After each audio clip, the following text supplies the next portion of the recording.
Buenos días, estudiantes. Bueno, vamos a dar inicio a esta unidad número 3, que en realidad igual es una extensión de la unidad número 2, ya que se llama Ciencias de la Tierra. Ya en la unidad anterior vimos lo que era la fuerza y tomándonos también de ese concepto es que vamos a continuar con el tema de tectónica de placas y volcanismo. ¿Ya? Bien, el objetivo de esta unidad, de esta continuación de la unidad número 2, es explicar con el modelo de la tectónica de placas los patrones de distribución de la actividad geológica, ya sea de volcanes y sismos, los tipos de interacción entre estas placas, ¿ya? Los tres tipos que son convergente, divergente y transformante, y también su importancia en la teoría de la deriva continental. ¿Ya? Para esto vamos a tener que explicar por medio de modelos la forma en que interactúan las placas tectónicas y algunas de sus consecuencias en el relieve de la Tierra. ¿Ya? También vamos a identificar la distribución de la actividad geológica, ya sea volcanes y sismos en Chile y en el planeta, con la tectónica de placas, como ocurre con el anillo eh, de cinturón de fuego del Pacífico, ¿ya? Que lo vamos a ver después en el mapa. ¿Ya? Bueno, lo primero que tenemos acá en esta imagen es un mapa mundi de la Tierra y podemos ver todos los continentes. ¿Hay algún indicio, dice acá, que te lleve a pensar que los continentes de la Tierra son como piezas de un rompecabezas? Fíjense y miren fijamente la imagen y vean que si de alguna manera estos continentes encajan uno con otro, ¿ya? Ver si sugiere que estas son como unas partes de un rompecabezas, ¿ya? Cuando vayamos avanzando en la unidad nos vamos a dar cuenta que esto les va a hacer algo de sentido. Bien, en 1912 el meteorólogo alemán Alfred Wegener sugirió que hace millones de años los continentes estuvieron juntos, ¿ya? Formando un supercontinente al que llamó Pangea, ¿ya? Pangea, si nosotros dividimos etimológicamente esta palabra, nos vamos a dar cuenta que pan significa todo y gea significa tierra. Por lo tanto, eh, la definición sería que todo el planeta, ¿cierto? Era un solo continente, ¿ya? Eh, Ahora, esa gran masa de tierra que en algún momento fue un solo continente llamada Pangea, se fragmentó, ¿ya? En trozos que se desplazaron sobre los fondos oceánicos, dando lugar a los continentes tal y como hoy los conocemos, ¿ya? Ahí tenemos, ¿cierto?, de cómo era nuestro planeta hace varios millones de años atrás y cómo están configurados los continentes actualmente, ¿ya? Y ahí se puede ver, no sé, miren, fíjense que América encaja perfectamente con África, ¿ya? Y la parte de arriba de Norteamérica con Europa, ¿ya? Eso es lo que sugiere, ¿cierto? O lo que sugirió este meteorólogo alemán diciendo de que pasado un tiempo la Tierra se fragmentó, ¿ya? Y hubo un movimiento de estos continentes, de estas masas de tierra. Los continentes actualmente son América, ¿cierto? Que nosotros la dividimos en América del Norte, América Central y Sudamérica, Asia, Oceanía, Europa, África y la Antártida, ¿ya? Eso también es importante que lo recordemos. Ahora, ¿cómo llamó Wegener eh, a su revolucionaria teoría? La llamó teoría de la deriva continental. ¿Ya? A pesar de que aportó pruebas que la apoyaban, no supo explicar qué fuerzas era la que era capaz de arrastrar estas masas de tierras tan grandes, por lo que los científicos de su tiempo, de su época, no la aceptaron. Ya tuvieron que pasar muchos años para que esta teoría fuera aceptada por la comunidad científica. ¿Ya? Si se dan cuenta, aquí aparece la palabra fuerza, ¿ya? Y se enlaza con los contenidos de la unidad anterior. Ahora, ¿qué pruebas aportó Wegener a esta teoría? Bueno, aportó pruebas geográficas, ¿ya? La primera es que las líneas de costa de algunos continentes encajan perfectamente, así como les mencioné anteriormente, África y América, que encajan perfectamente ya estas líneas de costa de un continente con el otro. También pruebas climáticas. ¿Ya? Existen restos de glaciares, por ejemplo, en Brasil o el Congo, y yacimientos de hulla, que es un tipo de carbón, en Groenlandia. ¿Ya? Esto es porque estos continentes, ¿cierto?, estuvieron juntos en algún momento. También pruebas biológicas. ¿Ya? A uno y otro lado del Atlántico viven animales terrestres idénticos que no saben nadar, es decir, no se explica cómo en África y cómo en América hay restos de fósiles de, de los mismos seres vivos, ¿ya? Y que obviamente no sabían nadar ni podían cruzar todo el Atlántico para llegar de un continente a otro, ¿ya? Entonces, la explicación es esta, que en algún momento estos continentes sí estuvieron juntos. También hay pruebas paleontológicas, lo mismo, existen fósiles de animales y plantas iguales en las dos costas que bordean el océano Atlántico. ¿Ya? Ahí estamos mencionando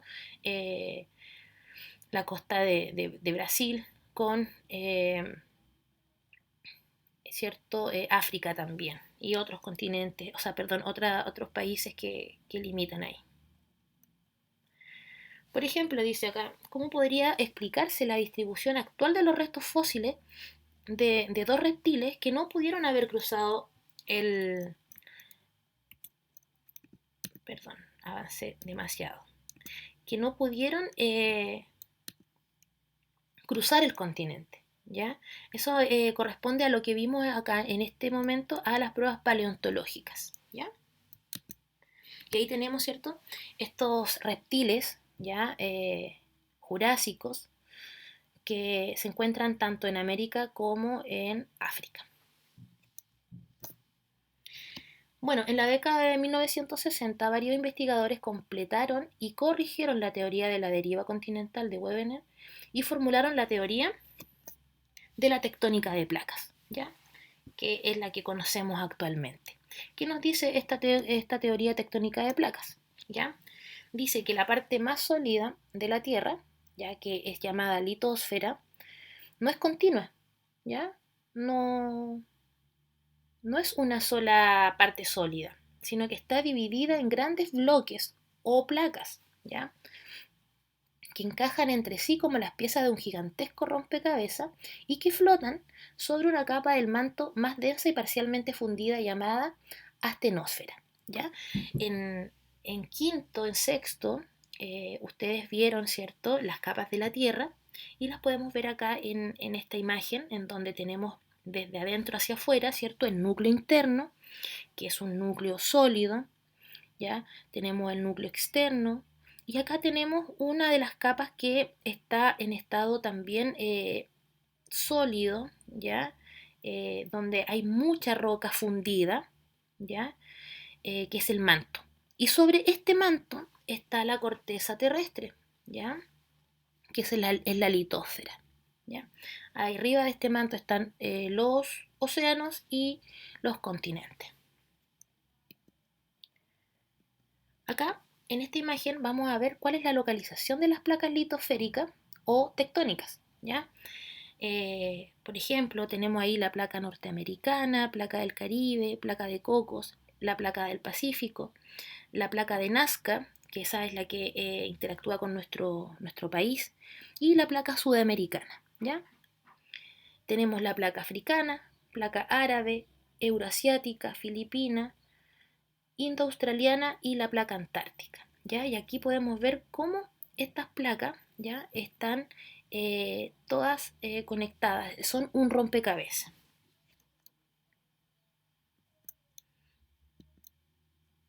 Debido a las altas temperaturas, ¿cierto?, que existen en el manto, y podemos ver ahí en el dibujito del lado izquierdo unas flechitas, ¿ya? Y estas flechas son las que indican estas corrientes de convección, ¿ya? Entonces, los materiales de la parte más profunda del manto ascienden, es decir, suben hasta que se enfrían, ¿ya? Como para descender de nuevo. Entonces, la parte más caliente del manto, estos materiales, que es roca fundida, sube, llega a la superficie, se enfría, baja. Y este movimiento cíclico se llaman corrientes de convección, ¿ya? Así se establecen unos ciclos de movimiento de los materiales del manto, ¿ya? Y esto es lo que trata de explicar de cómo estas placas que están sobre el manto pueden moverse, ¿ya? Es lo que dice acá abajo entonces. Estas corrientes de convección provocan el desplazamiento de las placas y con ello el movimiento de los continentes. Obviamente son movimientos que nosotros no vamos a percibir a simple vista, ¿ya? Sino que esto ocurre en el tiempo. Sí, a veces vemos algún movimiento, pero eso lo vamos a ver con el tipo de interacción que existen entre las placas. Como dice acá, ¿de qué forma se mueven las placas? ¿Ya? Las placas pueden moverse separándose, colisionando, es decir, chocando entre sí, y deslizándose una contra otra, ¿ya? Estos son los tipos de movimientos que pueden tener estas placas. Cuando las placas se separan, que es el primer movimiento que vimos ahí, se produce un ascenso, es decir, sube material del interior de la Tierra y esto provoca las conocidas erupciones volcánicas y con ello la formación también de grandes elevaciones submarinas, ¿ya? Llamadas dorsales oceánicas, ¿ya? En el océano también ocurre esta separación de las placas, ¿ya? Como pueden ver en la imagen, entonces, al separarse queda ahí un espacio y al haber este espacio en la litosfera es que los materiales del manto suben, ascienden, ¿ya? Y ahí tenemos las erupciones volcánicas o también llamadas estas dorsales oceánicas, que son como montañas pero en el mar, ¿ya? ¿Por qué? Porque sale este material que viene caliente desde el interior de la Tierra y al encontrarse con el agua se enfría, ¿ya? Formándose ahí como una roca. Otro movimiento que mencionamos es cuando colisionan entre sí. Al hablar de colisión, nosotros hablamos de un choque, ¿ya? Una se desliza debajo de la otra, como sucede con las placas indoaustraliana y euroasiática. Ahí ustedes pueden volver al mapa para que se fijen en cuáles de estas placas son.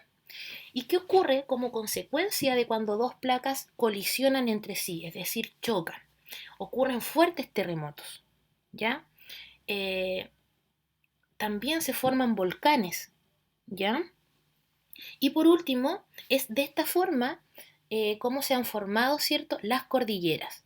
Acá mencionamos la cordillera del Himalaya y también en nuestro caso tenemos la cordillera de los Andes. Estas cordilleras, estos cambios en el relieve ocurren por el choque de dos placas, ¿ya? Y también ocurren las fosas oceánicas, ¿ya? Entonces, con el anterior, habían erupciones volcánicas y dorsales oceánicas. Con estas, que es cuando colisionan entre sí, ocurre la formación de cordilleras y las fosas oceánicas, además de los fuertes terremotos.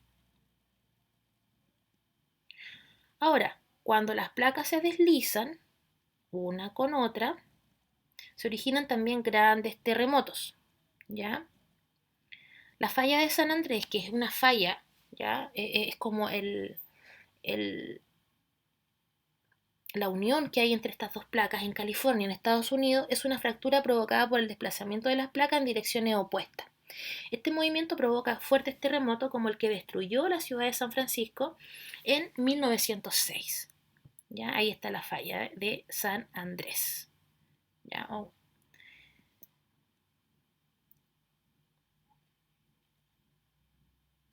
Bien, entonces, acá tenemos tres mapas, ¿ya? En donde podemos ver coincidencia, dice acá, encuentra algunas coincidencias entre la localización de las placas litosféricas, los terremotos y los volcanes, ¿ya?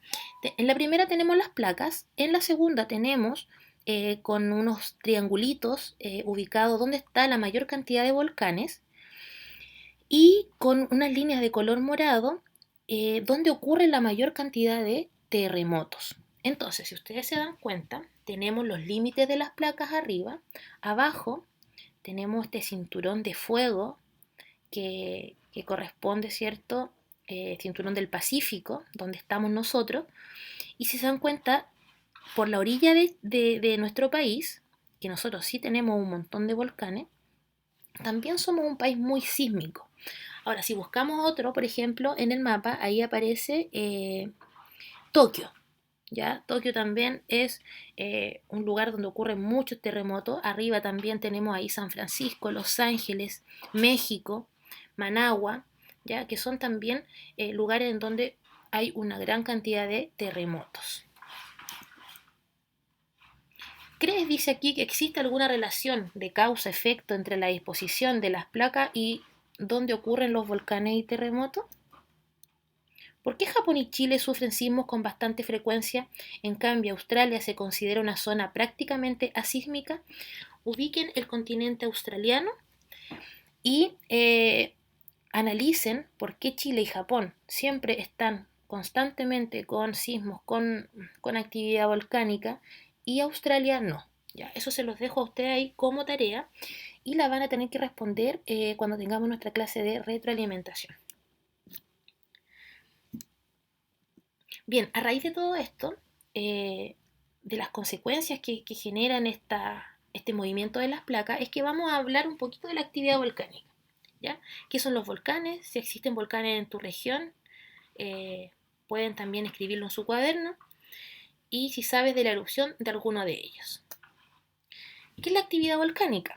La actividad volcánica hace referencia a la expulsión del magma en el fondo marino y en la corteza continental.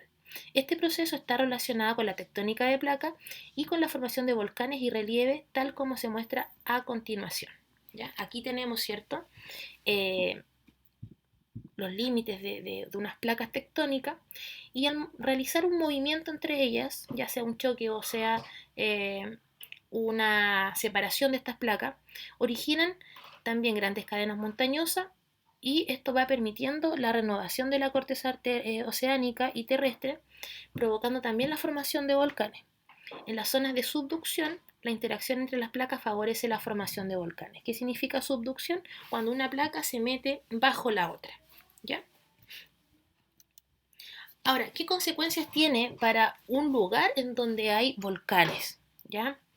Los volcanes comunican los niveles más profundos del planeta con la superficie. Es a través de los volcanes, entonces, en donde este material que está en el manto, que es roca fundida, conocido como magma, puede salir hacia la superficie. ¿Ya?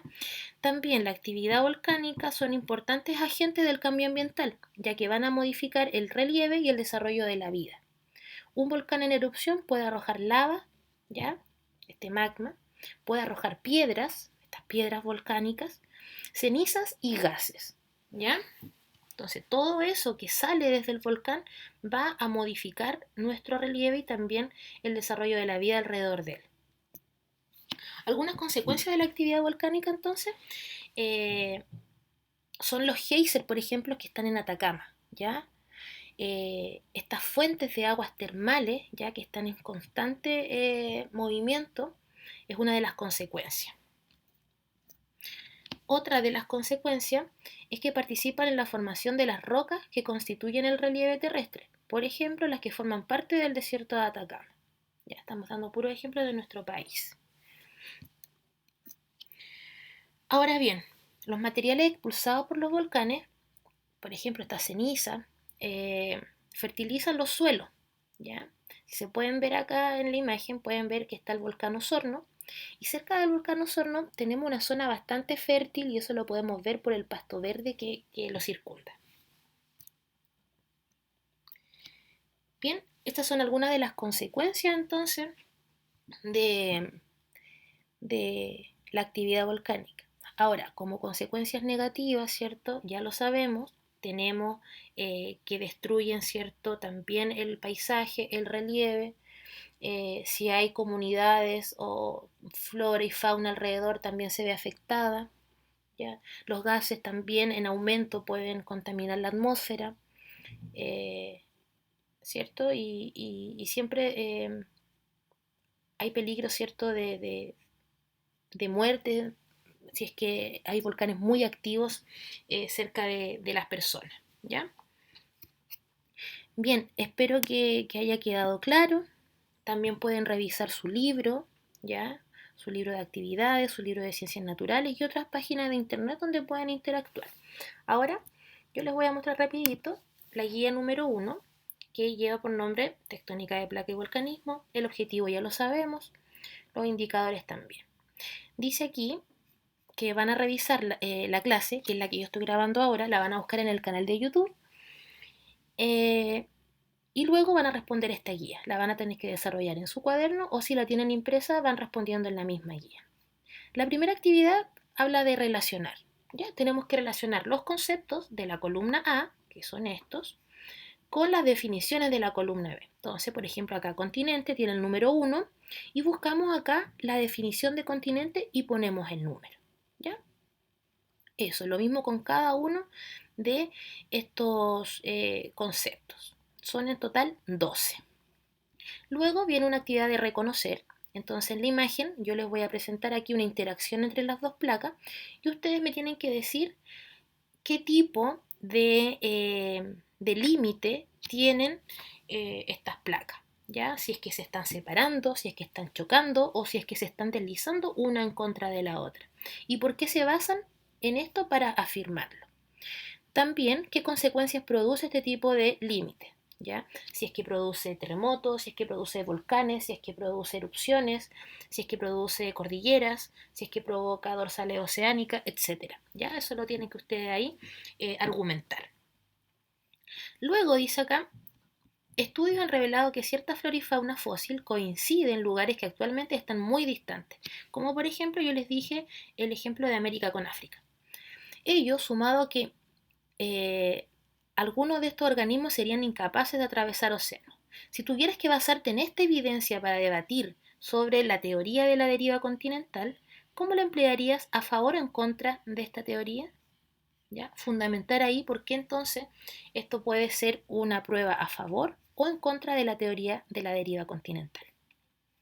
En la número 4 van a realizar la actividad de la página 68 y 69 de su cuaderno de actividades de ciencias naturales. Lo pueden realizar en el mismo cuaderno o hacerlo en el mismo cuaderno de actividades, me refiero, o en su cuaderno de la asignatura. ¿Ya? Y por último, la actividad número 5 dice explicar. Dice señala y fundamenta el tipo de límite, ya sea divergente, convergente o transformante, en donde probablemente se produzcan los siguientes procesos. En cuál de todos estos movimientos se forman las dorsales oceánicas y en cuál los arcos volcánicos. ¿Ya? Dijimos que divergente, ¿cierto?, es cuando se separan las placas, convergente cuando se juntan, cuando chocan, y transformante cuando se desliza una sobre la otra. ¿Ya? Esto sería entonces esta guía. Esta guía ustedes la van a desarrollar esta semana y la próxima la vamos a revisar en clases online.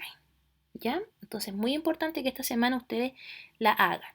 También es importante recordarles que no me deben enviar esta guía al correo, ¿ya? Porque la vamos a revisar en clase, ¿ya?